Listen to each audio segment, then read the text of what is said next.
The Galactic Assembly had stood for over 1,000,000 years. Empires rose, species vanished, and stars went dark, yet this chamber endured. Today, it delivered a unanimous verdict.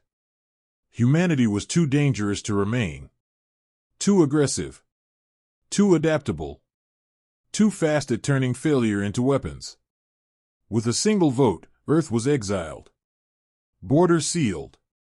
Trade ended. Humanity erased from the future of the galaxy. The Council expected outrage. They expected threats, or begging. Instead, the human representative simply nodded. "No objections," he said calmly. "We accept your decision." Then he paused, smiled, and added, "But understand this. We will not stay and fade quietly." As the humans left the chamber, silence followed. The galaxy believed it had just removed a problem. What it didn't realize was that it had just unleashed something far worse. Humanity didn't wait to be asked twice. Before we continue, comment below, where are you watching from? And if you enjoy powerful HFY stories like this, like the video and subscribe for more. The Galactic Assembly was not a place built for mercy. It was a colossal ring of light and stone, suspended in open space, orbiting a dying blue star chosen specifically to remind every delegate of one truth: nothing lasted forever. For over 1,000,000 years, this chamber had judged wars, civilizations, and entire species with cold efficiency. Today, it judged humanity. Thousands of representatives filled the tiered platforms, beings of crystal and flame, entities of pure mathematics, ancient races who had mastered the stars before Earth had discovered fire. Their collective gaze focused on a single figure standing alone at the center dais. A human. Ambassador Elias Monroe stood straight, hands clasped behind his back. No weapons. No guards. Just a simple dark uniform bearing Earth's emblem. His heart beat steadily, not from fear, but from clarity. The High Arbiter spoke, its voice echoing directly inside every mind. Humanity, it declared, has been deemed incompatible with long-term galactic stability. Images flooded the chamber: human wars, rapid technological leaps, failed colonies turned into fortresses, disasters transformed into innovations. "Your species adapts too quickly," the Arbiter continued. "You weaponize loss. You learn from extinction events.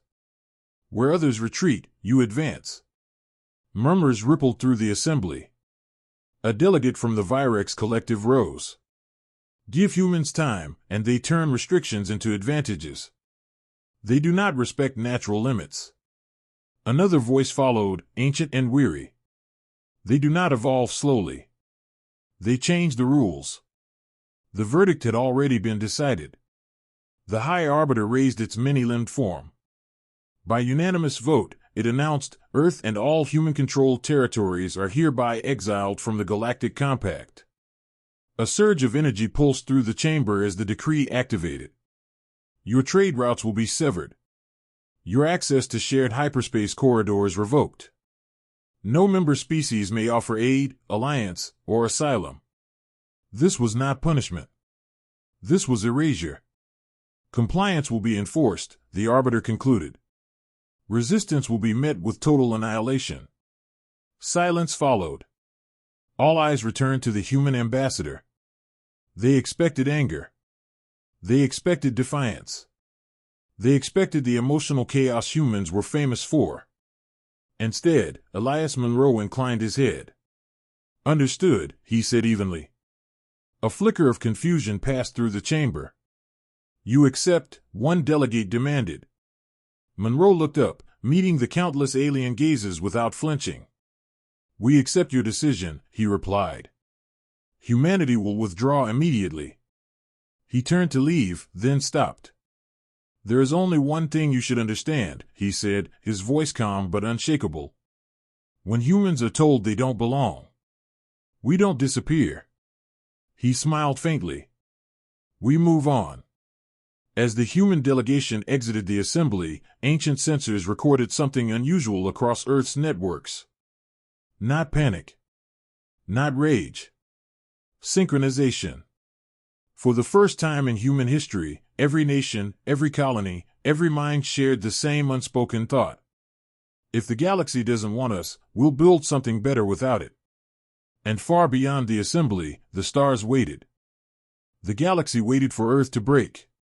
It had seen this pattern countless times before. Species cut off from the Galactic Compact always reacted the same way: riots, civil collapse, desperate wars over dwindling resources. Isolation was a slow death, and the Council knew it. So they watched. They monitored Earth's communications. They listened for panic in human voices. They expected chaos. Instead, they found silence. No emergency broadcasts flooded the stars. No threats were issued. No pleas for mercy echoed through diplomatic channels. Earth did not scream. Earth organized. Within hours of the exile decree, every major human government suspended political rivalries. Borders softened. Militaries shifted from confrontation to coordination. Old enemies sat at the same tables without cameras or speeches. Across the planet, the same message appeared on every screen, not from a single leader, but from all of them. We are no longer competing with each other, it said. We are competing with extinction. Factories changed production overnight. Civilian industries merged with research divisions. Space agencies that once guarded secrets now shared everything freely: propulsion data, life support breakthroughs, experimental physics. The aliens watching from afar were confused. Human stock markets didn't crash. Human cities didn't riot. Human militaries didn't mobilize for war. Instead, shipyards expanded. In orbit around Earth, massive construction frames unfolded like skeletal giants. Structures too large to be defense platforms. Too inefficient to be weapons. Designs the galaxy didn't recognize, because they weren't built for combat. They were built for leaving. On the surface, humanity adapted faster than the Council believed possible. Families volunteered for long-term missions without knowing destinations. Scientists abandoned safe projects for impossible ones. Engineers worked knowing they would never see Earth again, and accepted it. There was grief, yes. Quiet moments of loss. People stood beneath open skies and looked at the stars with tears in their eyes. But grief did not stop them. It sharpened them. Deep beneath Earth's crust, sealed vaults were opened, projects hidden even from the galactic observers. Plans humanity had started centuries ago, not for conquest, but for survival. One phrase spread through human networks, simple and unifying. They don't get to decide what we become. Years passed. From the Galactic Council's perspective, Earth dimmed. Fewer signals. Less traffic. The planet that once buzzed with activity slowly grew quiet. They assumed humanity was failing. They were wrong. Humanity wasn't dying. It was packing. And when the last Council probe scanned Earth before disengaging its sensors forever, it missed the most important detail of all. The planet wasn't being abandoned. It was being left behind on purpose. The first human ship did not launch with fanfare. There were no crowds. No speeches. No flags waving beneath the stars. Only silence and purpose. High above Earth, the vessel drifted free from its construction frame, engines glowing with a soft, unfamiliar light. It was not shaped like any warship the galaxy knew. No weapon hardpoints. No intimidation design. It was built to endure.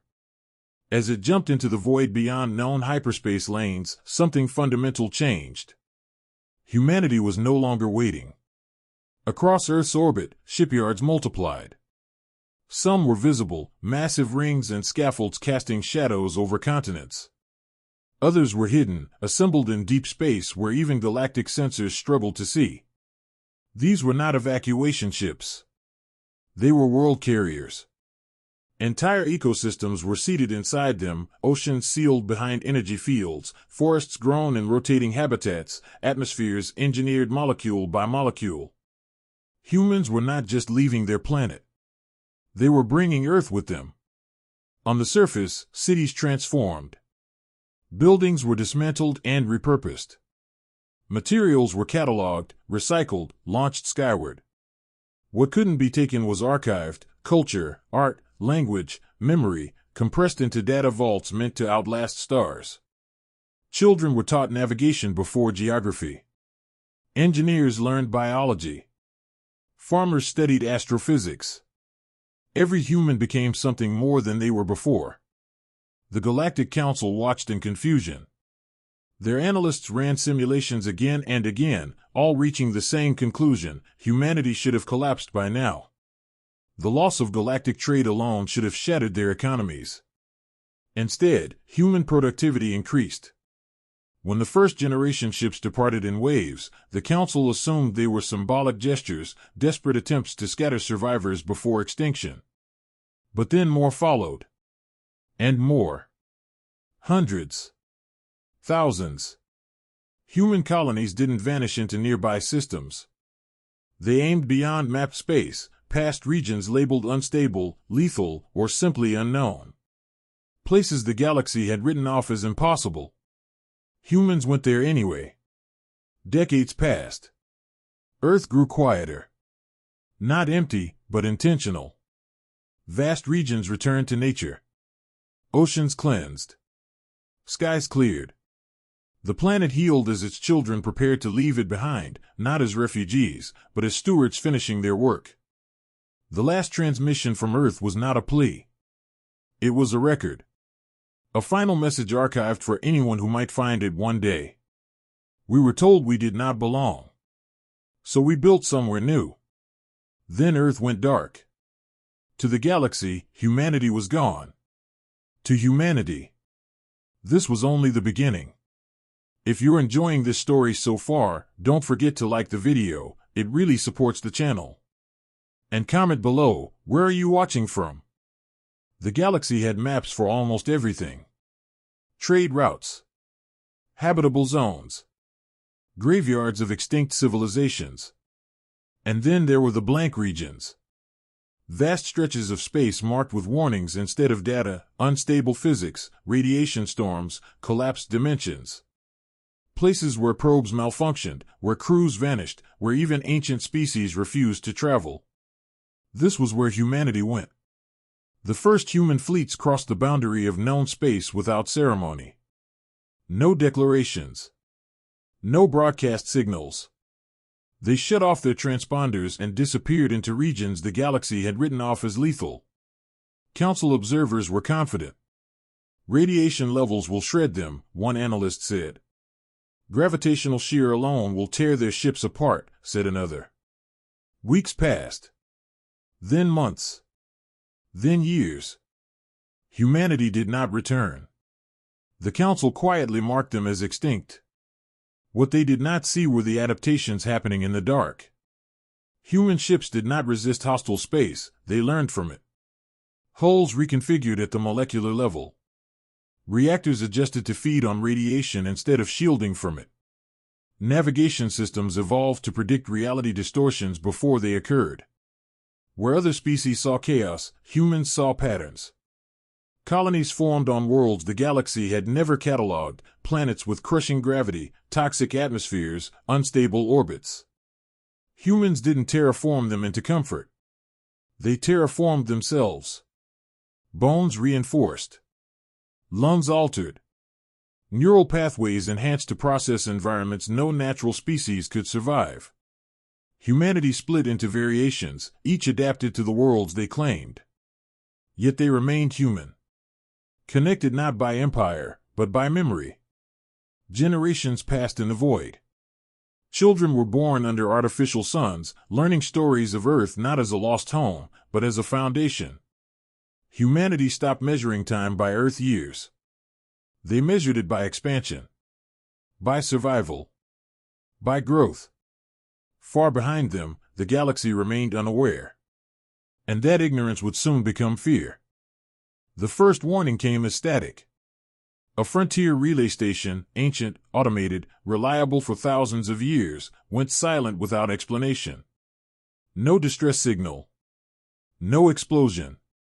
Just absence. Then another. And another. Entire systems near the edge of known space stopped responding. Trade vessels vanished mid-transit. Patrol fleets entered sensor range and never emerged. The Galactic Council convened emergency sessions. This was not human territory. This was not a known enemy. This was something else. Scouts were dispatched, the best, the fastest, the most advanced vessels the galaxy possessed. None returned. Instead, something new appeared. A signal. Not a weapon lock. Not a threat. A broadcast, encoded in dozens of languages simultaneously, ancient, modern, and extinct. The message was simple. This region is occupied. The council froze. Occupied by whom? As they traced the signal's origin, a realization spread through the chamber, slow, heavy, undeniable. The coordinates originated from beyond the exile boundary. From the space where humanity had gone. Panic followed. Humans were supposed to be dead.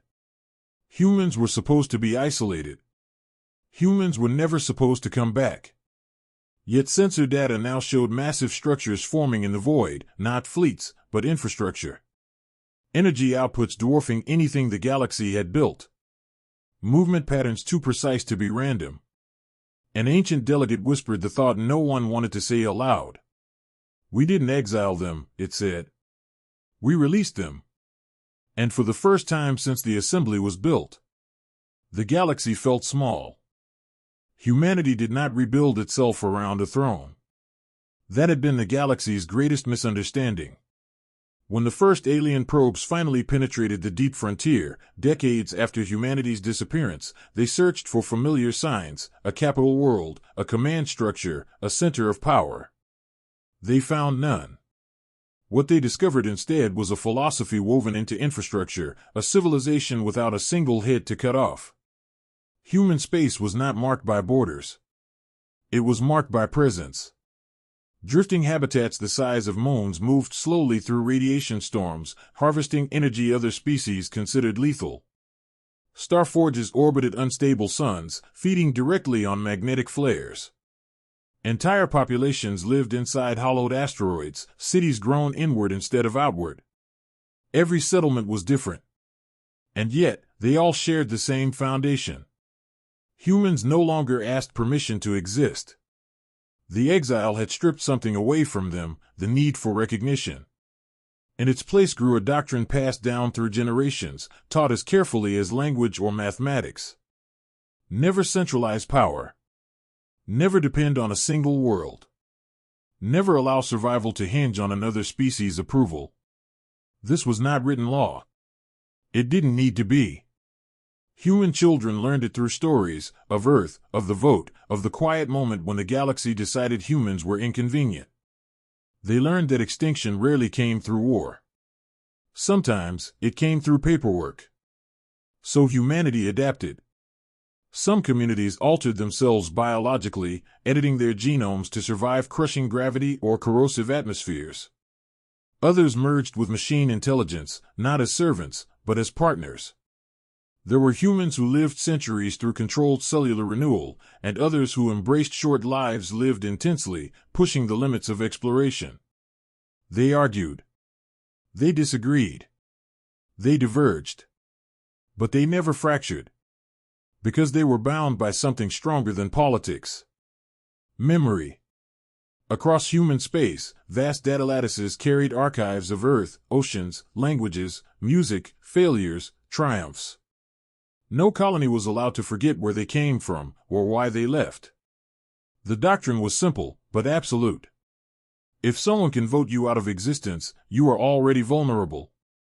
And so humans made themselves unremovable. They did not expand aggressively. They expanded inevitably.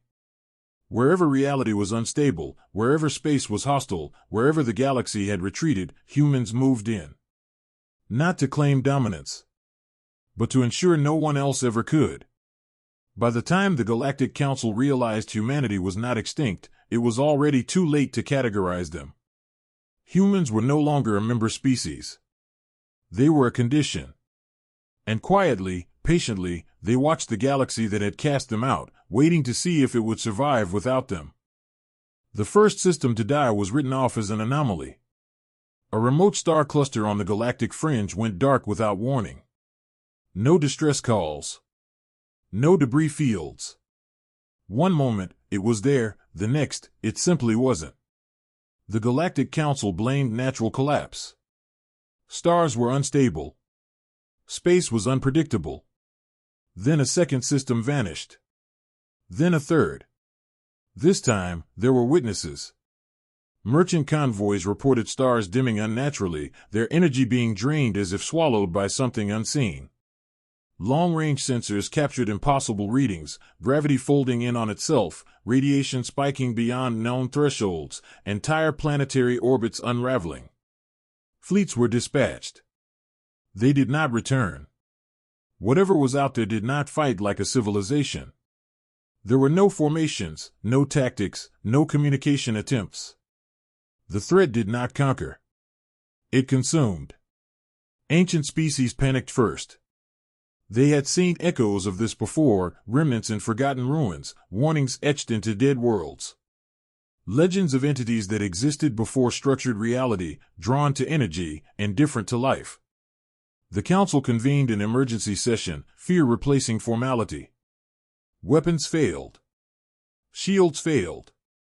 Even experimental technologies barely slowed the advance. Whole armadas were erased without ever firing a shot. For the first time in its million-year history, the Galactic Compact faced extinction. And there was no one left to blame. Silence filled the assembly chamber, the same chamber where humanity had once stood alone. Finally, a junior delegate broke protocol. There is another option. Every gaze turned toward them. We exiled the humans, the delegate said carefully. But they survived. Intelligence confirms it. Their infrastructure extends beyond our mapped space. Outrage erupted. They are dangerous. They cannot be trusted. They were removed for a reason. The delegate did not flinch. They were removed because we were afraid, they replied. And now fear is all we have left. The words settled heavily. One by one, voices quieted. Pride wavered under the weight of annihilation. The High Arbiter spoke again, its voice stripped of certainty. If we contact them, what do we offer? No one answered. There was nothing left to threaten them with. No leverage. No authority. At last, the Arbiter issued the order no council had ever given before. Send a message, it said. Not a summons. Not a demand. A request. The transmission was sent across impossible distances, encoded with every known translation protocol. It carried no conditions, no political framing. Only truth. We were wrong, the message said. We misjudged you. The galaxy is dying. We ask for your help. The reply did not come immediately. Hours passed.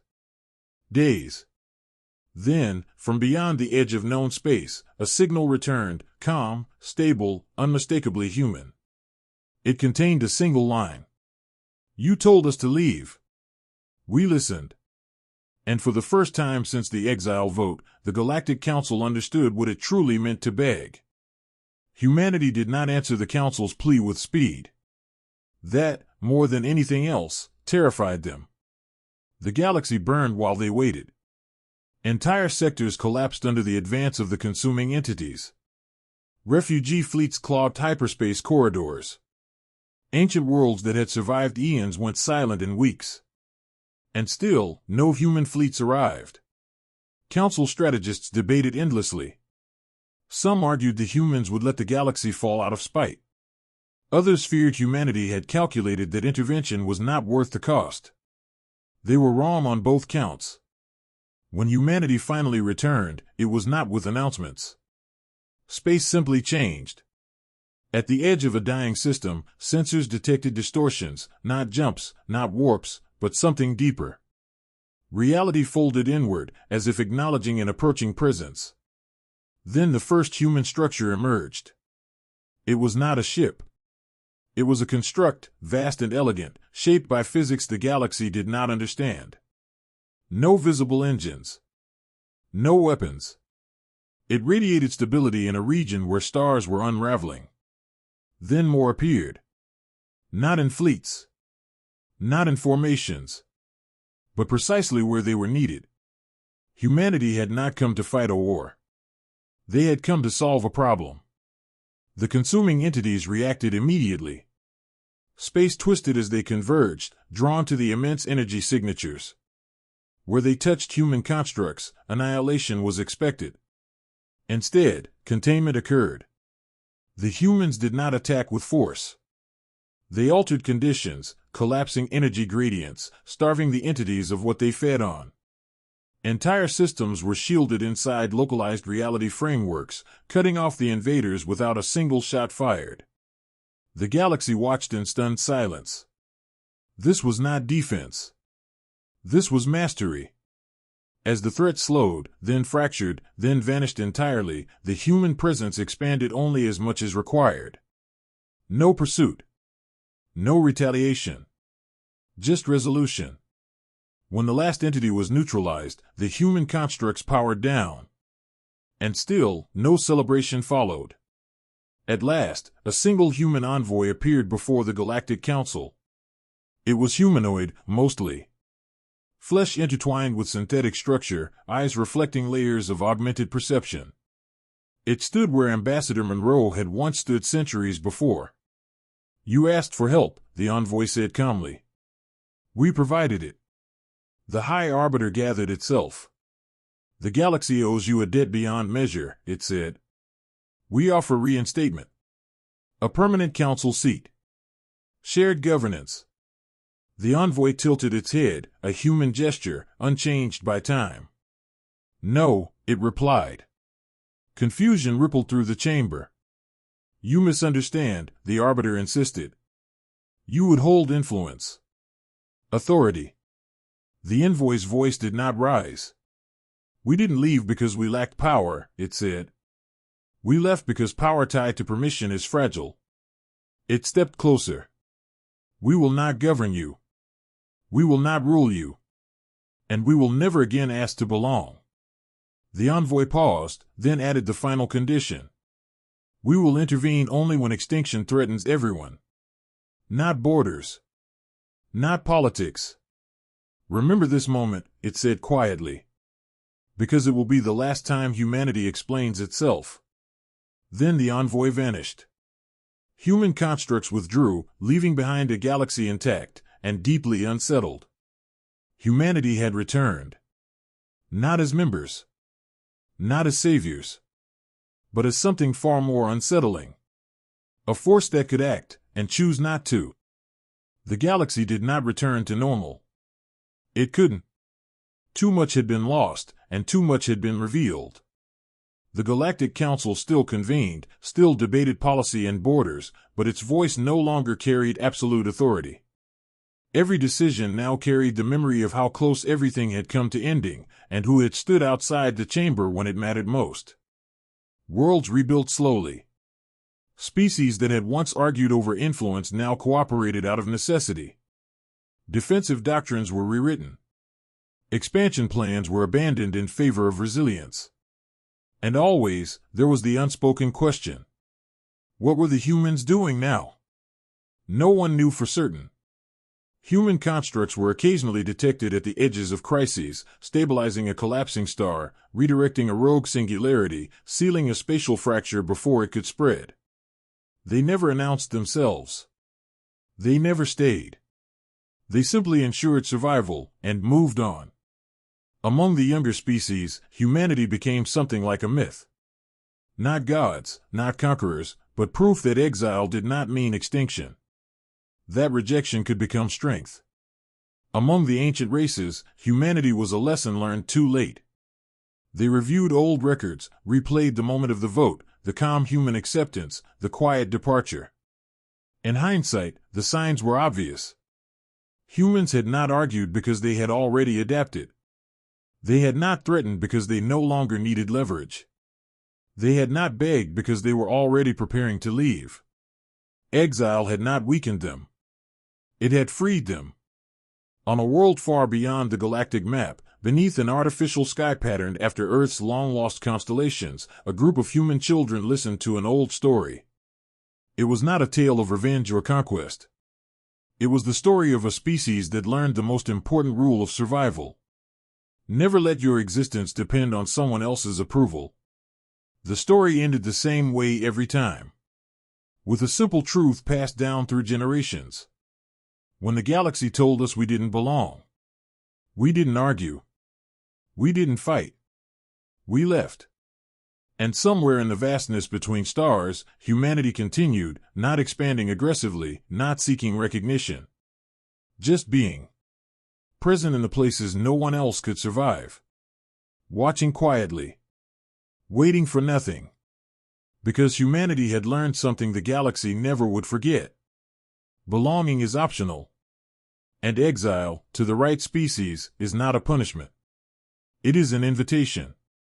If you enjoyed this HFY story, comment below, where are you watching from?